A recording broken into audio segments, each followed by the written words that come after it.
విజయవాడ గుంటూరు మధ్యలో ఒక కొత్తగా నియోజకవర్గాన్ని పుట్టుకొచ్చే అవకాశం ఉంటుందా? దాన్ని ఏమన్నా అమరావతిగా మారుస్తారా? నాకు తెలిసి వీళ్ళు కెలుక్కోరు అనుకుంటున్నా. అమరావతి పార్లమెంట్ సీట్ పెట్టరు, మేబీ అమరావతి అసెంబ్లీ సీట్ పెట్టచ్చు, అవును. లేదా గుంటూరు పార్లమెంట్ సీట్ కి పేరు మార్చి అమరావతి అని పెట్టాలి. బట్ అది సెంటిమెంటల్ గా దెబ్బతింటారు వాళ్ళు.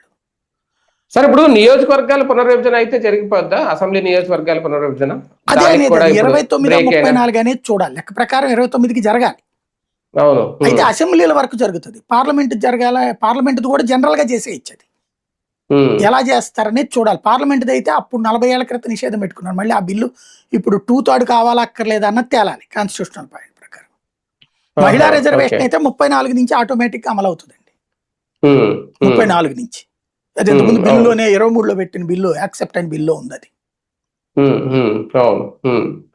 అంటే ఇప్పుడు 2009 ముందు కొన్ని నియోజకవర్గాలు ఉండేవి, తర్వాత అవి కలిసిపోయినాయి కదా సార్. ఇప్పుడు పార్లమెంట్ నియోజకవర్గాలు తెనాలి కానీ ఇవన్నీ అప్పుడు ఉండి అంట కదా, పార్వతీపురం, బొబ్బిలి. ఇప్పుడు కూడా అలాగా ఒకవేళ మీరు అన్నట్టు జనాభా తరుగుదల ఉంది అనుకుంటే కొన్ని నియోజకవర్గాలు మనం లాస్ అవుతామా? కలిసిపోతాయి కదా. ఇప్పుడు ఆయన చెప్పిన లెక్క ప్రకారం 5 ఎంపీ సీట్లు పోతాయి.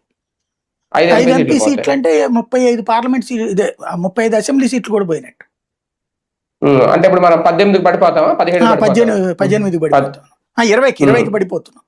5 అసెంబ్లీ పార్లమెంట్ సీట్లు, 25